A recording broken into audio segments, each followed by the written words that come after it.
Welcome to the Commercial Real Estate Podcast, powered by First National. I am sitting here at the Western Canada Apartment Investment Conference with Aaron Cameron. This is our, I don't know how many years we've been coming to this one. Obviously, there was a little COVID interruption, but given Aaron's and mine's holding apartments so near and dear to our hearts, it's usually a favorite and enjoy coming out here for it. This year it is in Edmonton, so we're here on site. Our guest today is Donna Monkhouse, Executive Director, Alberta Residential Landlord Association. Very appropriate for the Western Canada Apartment Investment Conference. We're glad to have you here. Thank you for having me. So we always start off these podcasts with kind of the background on how you got to where you are in real estate, you know, the milestones along the way. Your path may be a little different than a lot of our guests because we tend to have just a lot of just kind of pure investment people coming on. So I'd love to hear how you ended up in this seat. It's a long story. You know what? I'm close to retirement age. I told you not to ask me my age, but that's okay. I'll give that one away. So I started in the industry a long time ago with a group called Argon Group. So Argon Group worked for asset managers out of Toronto. So I worked for the master equities, investor groups, all that kind of stuff. And so I worked in that industry for 15 years. And then I moved on to different groups. I worked in condos. I worked in some other entities as well. Got my degree, my CPM, my real estate license back then. Not as easy back then to get your licenses. So that was a real milestone for me. So then I moved into Boardwalk. I went and worked for Boardwalk for Sam Collier, still one of my favorite people. So I worked for him for about 15 years as well. Loved it. Learned a lot there. Was able to mentor a lot of up-and-comings.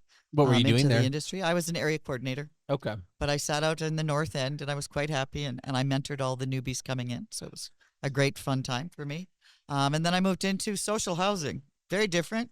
I was the executive director of property management for Savita for 7 years.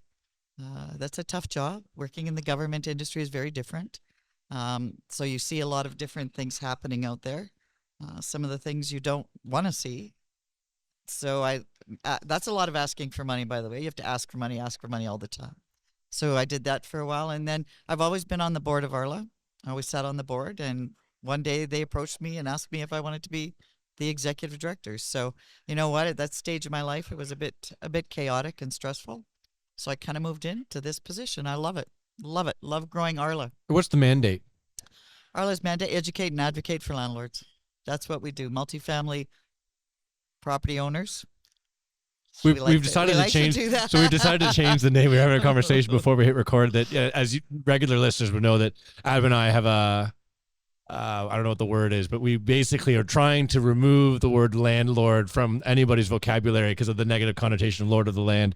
And I almost kind of apologetically that it's in the name. Yeah. So we're gonna have to find a new. Yeah, gonna have to find a new name. Alberta Rental Providers Association doesn't quite roll off the tongue. ARPA. ARPA. That's homework when you get back to the office. Yeah, we used to be called Edmonton Apartment Association, EAA. So that was even worse because then you sound like you're, So we just tried to get out of that. So Alberta Residential Landlord Association, apologies, property owners now. I'm trying to use that one a bit. I like that one. So, and that's how I landed at Arla. And so I've been there now 6 years. And my mandate, my personal mandate was to grow the universe we manage right now, which we've already done. We're at about 410 members. We represent about 110,000 units in and around Edmonton. I'm not counting Calgary. A lot of our members cross over into Calgary as well. So your large end landlords are all members of ours. Well, not all of them, some of them. So we have a large membership of that. So our members range from small mom and pops right up to your 5,000 plus unit owners. So great group of members, and we have a great list of service providers as well. So actually, we have our trade show coming up on May 9th at the Chateau Louis Conference Center from 9 to 3, if you're out there. So we do exhibits, and we have our Arla Achievement Awards. So we recognize those in the industry that deserve recognition. So that's coming up on May 9th. We do a golf tournament every year, which is huge. We're moving this year to a 27-hole golf course, which is even better. So again, you're going to play 27 holes? No, we're going to play 18. We're just going to allow more people to golf. So yeah, it's just, you know what, it's just growing it and making it bigger and better all the time. So when I started there was 2 of us. Now there's 3 of us. Before I leave, I want to make sure there's 5 of us. We do a lot of marketing. We do a lot of work behind the scenes for our members. Education events we do. We do residential training we do webinars on the Residential Tenancies Act. We do seminars on that as well. We have an online Suite Smarts course which you can take for free or for a fee. So we have that. We sell all the forms. We make sure they're all up to snuff, not puff. We make sure they're all accurate. I thought that was an Alberta term. I didn't know. Yeah, that was a new term, eh? We make sure they're all RTA ready, and they're all good. So we do that. I can't even name all the things we do, but we try to add something all the time. I've got to admit, I think there are many of us in the apartment industry across the country that are rather jealous of the Alberta apartment universe and just the lack thereof restrictions on what can be done. And so you find yourself in a very fortunate environment. We're seeing that now. You're seeing a lot of migration coming from Ontario and BC right now to Alberta. We're affordable. We've always been affordable. Actually, the research document we just did shows our timeline of rental rates stable. They've been stable over the past 10 years. So Calgary and Edmonton have averaged over the past 10 years anywhere from $100 to $150 difference in rental rates. Now, not so much, a little bit different. So right now they're ranging anywhere from $500 difference to $500 to $700 variance between the two cities. So that's a little bit different, but right now we're kind of stabilizing. Rental rates are there's still vacancies out there. You can still find a place to rent. Maybe not where you want to be right now, but there's still rentals out there. But Alberta is pretty affordable. Our system, we don't have a lot of legislation. With rent controls comes a lot of legislation, which just adds a bit more people, more bureaucracy. So it's kind of nice. We go to RTDRS within 5 to 20 days. To get our units what's back. RTDRS? Residential Tenancy Dispute Resolution Services. It's our tribunal. Sorry, and how many days? That's exactly what you just said. How many months? I know what you just said. I read about 3, 6, 12 months. I'm going like, how? How does that happen? How? So anyhow, we can get in for non-payment of rent within 5 to 20 business days. Because that for that's for possession. Yeah, I know for the Ontario landlords to hear the process they go through and how detrimental it is, especially for the small time owners. If you own a 5-plex and one of your tenants decides to squat for 8 months, it's that's awful. Impactful. I read about rent evictions. I read about all that stuff. So I can't fathom it. I really can't fathom it. I feel sorry for them. Sometimes I do. I'm like, how do you operate? How do you do that? So I read a lot. I follow Ontario Landlord. I like to be aware of what's happening out there. So this morning I was just reading an article on rent evictions. I'm amazed at some of this stuff. I'm like, wow. So I've been in Alberta my whole life, never been subject to anything else. So when I hear everybody else talk, I kind of go, I can't imagine not being able to move into my own home after 12 months because I can't get the tenant out for non-payment of rent. We were here, I guess it was 2 years ago now. We interviewed Kim Petrin, who is at the time, the development manager of the city of Edmonton. Have you come across Kim? Yes. And she blew us away talking about how, there's this online same-day permitting for decks and back alleyways, sheds, and all this stuff that other cities take months and months and months and get bogged down. And she was bragging, quite frankly, and boasting about, large scale developments being approved with permits out the door in months timeframes versus in Toronto. Now Toronto is probably the opposite end of the spectrum with one of the slowest, but it's 2 to 5 years to get the right permitting for some of these more complex developments. What is it in the water in Edmonton that allows you guys to be so pragmatic? I don't know what the approach, what the word is. Business friendly. Because I really don't know. There's not a lot of hassle getting anything. Like during COVID, I actually got deck approval for my backyard during COVID in 4 hours. So it's like, I can do that, right? So being in the apartment industry, I used to get approvals all the time. Some things aren't as easy though. So you gotta, there's some things that aren't as easy. Zoning into areas, secondary suites, that needs to change. There's a lot of like where you can build, where you can't build, what you can build. I listened to the City of Edmonton's meeting the other day when they were talking about changing up some of the areas, allowing for multifamily to move into some of the residential areas, and a lot of NIMBYs out there. They don't want to see that, but you know what? We need growth, and we need growth somewhere. So we need more property, more growth. Our infrastructures are going to suffer though now because a lot of influx of people. So we also need to work on that as well. I don't know why though we can do things faster. I really don't. I've never had the privilege of living in any of the other beautiful provinces, but yeah, not too sure. Well, there's always the argument, of course, regulation actually hampers affordability, and Alberta would be a case study in that being true. Yeah, we're still very affordable, and you know what? It's not so bad. Like 14 right now, we're running an average of $1,481 rent. That's CMHC's latest report. $1,481 a month for rent. So is that like $2 a foot, $2.50 a foot? Do you know what that is kind of on a per square foot basis? Probably somewhere in around there, I would guess anyway, right? But compare that to Toronto at 33 or 34 for the same unit, the like unit, right? So it's interesting. I was reading I do a lot of stats. So income wise, like everybody says, well, they make more money in Toronto. They don't. The average rental income, Toronto, Vancouver, Edmonton, is pretty much the same.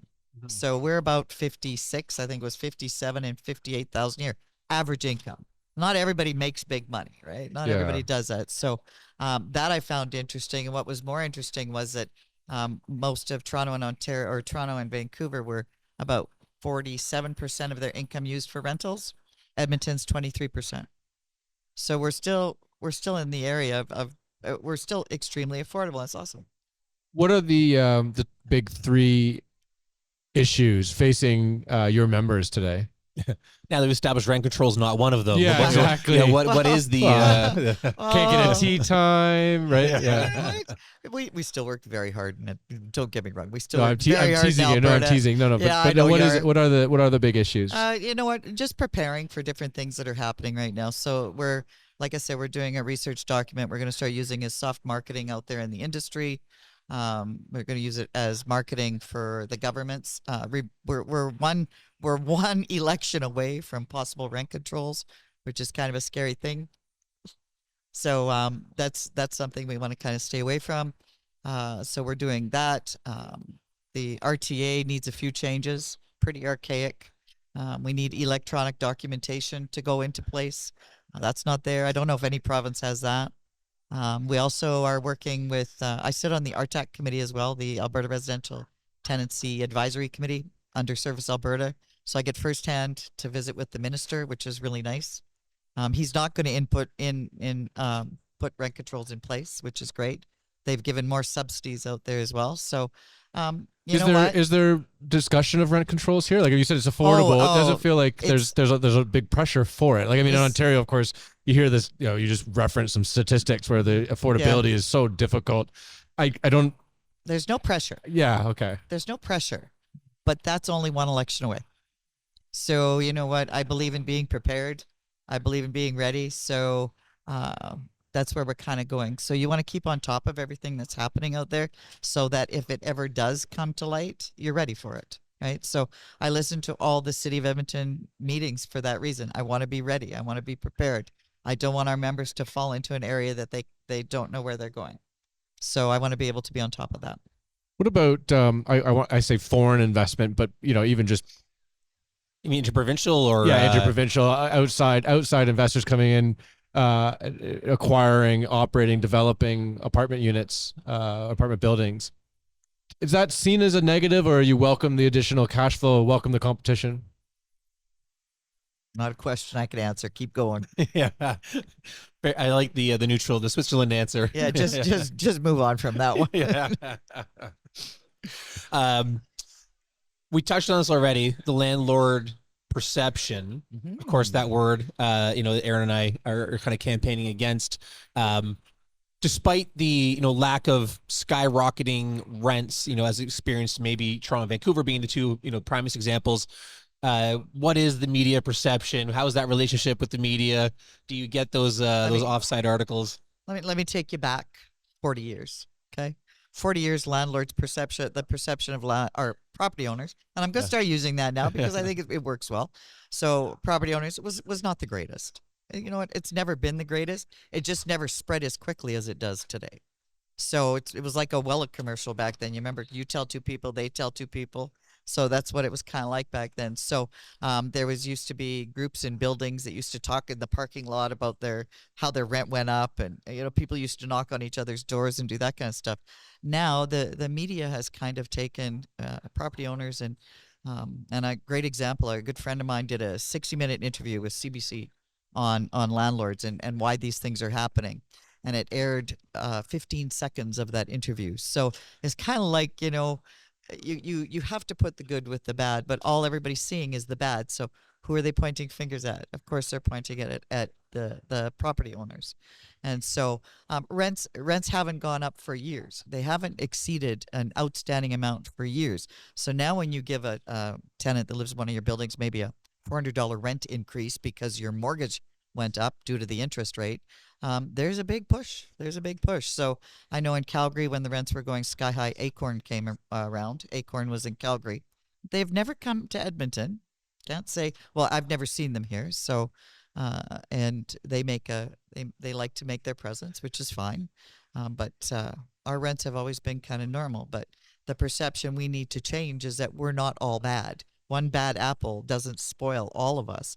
I know, for instance, a lot of our members have programs that offer tenants affordable options.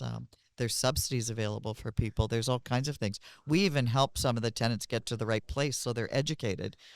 We want them to be more educated. We want the landlords to be more educated. If I can educate more landlords coming in that door, I'm just going to keep doing it. That's my goal.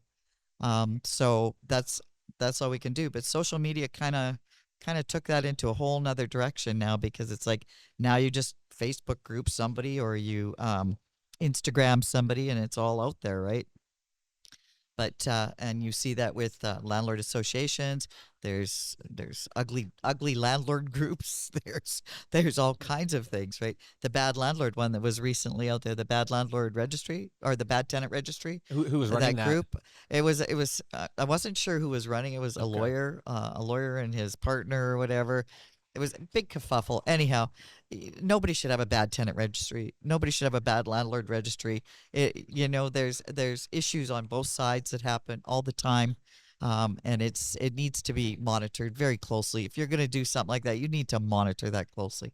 So, is it gone now? It's gone now. Okay. Yeah, very quickly. It went out very quickly because people were on there. They're looking at this bad landlord registry list and going, "How did that happen? Like, what did I do?"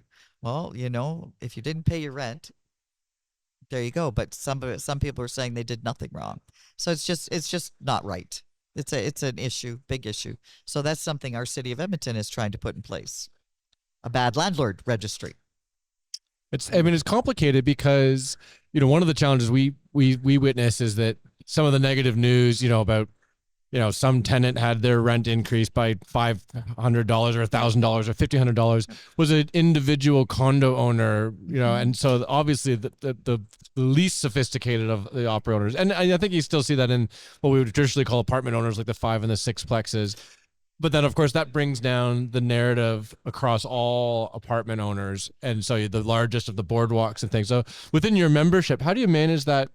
I mean, you must have some really small operators. Yes. And then, of course, I'm assuming you mentioned Sam Cooley's. Boardwalk is probably a member too, one of the largest apartment owners in the country. How do you balance the levels of sophistication across sort of the one membership? They're all people at the end of the day. You know what?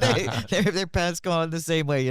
I try to. It's a different kind of education. It's a different kind of what they like to learn and stuff like that, I guess, in that regard. But people wise, they're all the same. They all concerned about the tenants. We're all concerned about the safety. We're all concerned about the community safety, and we're all concerned about our province. So that's where we're concerned with right now. And so small landowners, you know what? They need help. They need more help than anybody. They're struggling a lot, and so they come in and they tell me, Donna, like I can't even keep my unit anymore. I have to sell my house.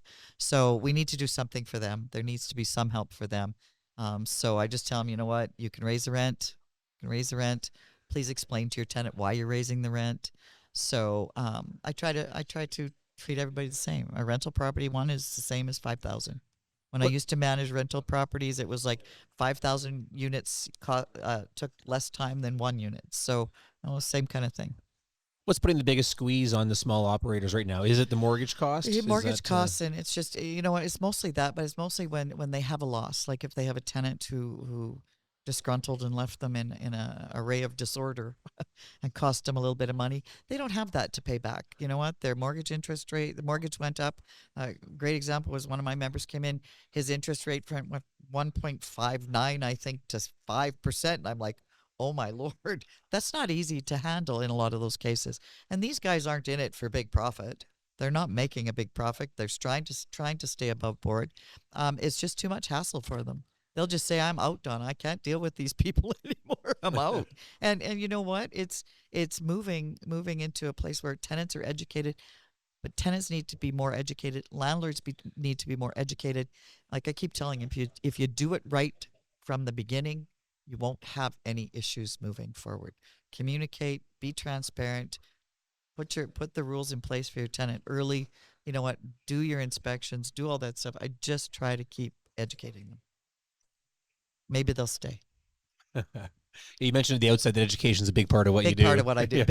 Big part. Sorry, I've taken the RTA. I put the RTA course on 100 times. I could probably quote the whole RTA to you right now. One of the things we're seeing in other parts of the country are tenant groups kind of coming together and then sort of jointly refusing to pay rent and picketing outside of these apartment units where they believe there's been sort of rent increases applied unjustly. And it doesn't feel like you're seeing that at all here. And I'm curious because, again, in the absence of rent control, there's a little bit more freedom, of course, increased rents at levels that may not be, acceptable to the tenant. But it seems like it doesn't have the same sort of momentum as it does in other parts of the country. No, because there's choices here still. We have choices still. So if you're not happy with your rental increase, you can move. So there's other places you can rent from, but we're not seeing any rent refusal. And I'm certain if we did, it would be a 14-day eviction across the building, and it would go to the court system. So I marveled to watch stuff like that because I'm like, how does that happen? Like, what is their tribunal doing that's so wrong? I've got to connect some dots here because I find this interesting. So we already mentioned Kim Petrin, who was working at the City of Edmonton, who's been working behind the scenes to get their permitting done much more rapidly. So you can get from land purchase to units delivered much more quickly than anywhere else in the country, at least for the most part. So that keeps supply kind of like matching demand to a certain degree, right? Like you certainly don't have an undersupply issue here. I would think. Maybe modestly, but it's I mean, in other parts of the country, they're talking about how we need to build 10 times as many as we're building today. I don't think that exists here.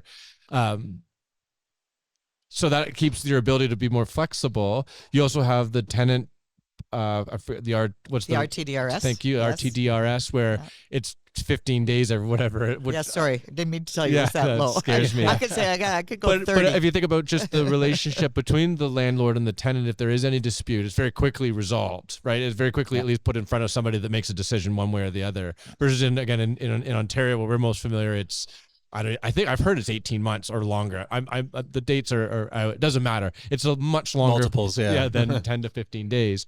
So all of a sudden now you've got these wild swings, right? Like, someone's paying $1,800. The the property owner decides to increase rents by $800, not even to market. But of course that tenant is now furious because that puts them out and there's nowhere else to rent at that level because the rents are so high because they can't build enough because of the delays of the city.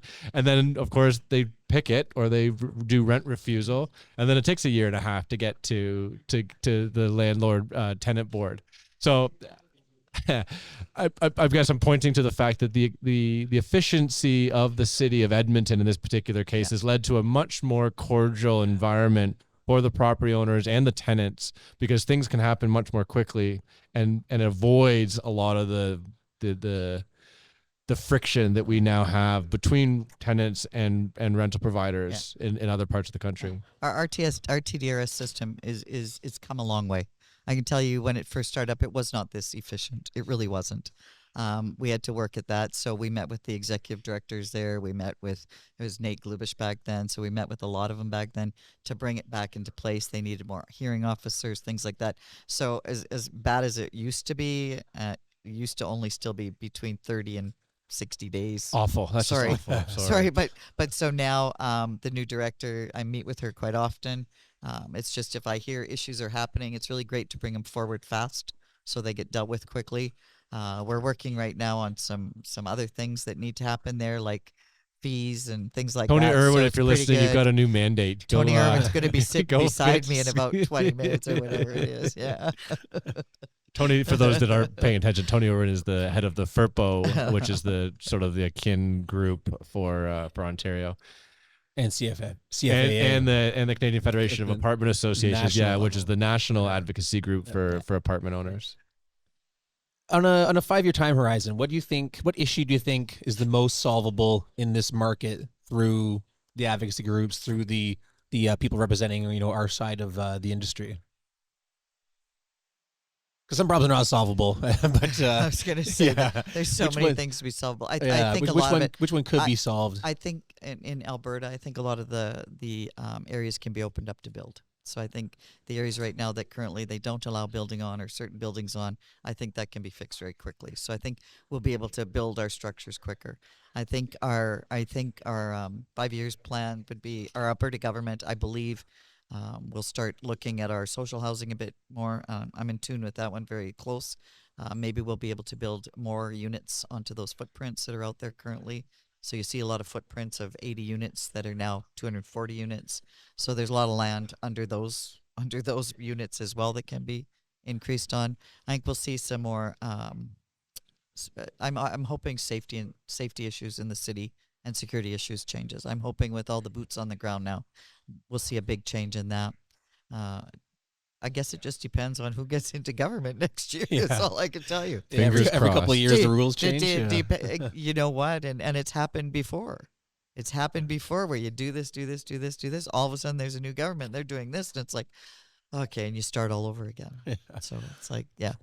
Yeah, Mark Kenning's been on the podcast before. Of course, runs Capri. He said that the biggest risk to the apartment industry is regulatory above all else. And so I guess your messaging might be the same. Yep, regulatory all the way. We don't need the extra bureaucracy. Look what it does. Look what extra bureaucracy does. They're all in the court system trying to get people out of their units for a rental increase that they had to fight for. So they had to go in court then, and then they had to go to court again, and then they had to go to court again.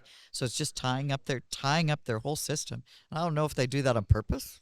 It just keeps things. It's always for a good reason. Like, what's the reason? Yeah. I would just like to know the reason. We're almost out of time here, but what's your panel on today? I don't know. We're going to talk about different. I'm trying to read. Things we're doing to advocate for the land or for the property owner community. Okay. Who we are, some of our biggest issues, perception of landlords. A lot of what we talked about right now. Okay, well, perfect. So you gave me a good warm up. Yeah, there you go. Now I'm going to sit beside Tony and go just say nothing because he's just going to get mad at me. Just out. Well, unfortunately, we are out of time. Donna, I want to thank you very much for coming on. It's been a pleasure to get to know you and to hear more. Every time I'm here, I hear more and more about the world that it could be, and there's always the dark part of my heart's just jealous, quite frankly. Anyway, thanks again for coming on. Thanks to First National for powering the podcast, and thanks again. Thank you.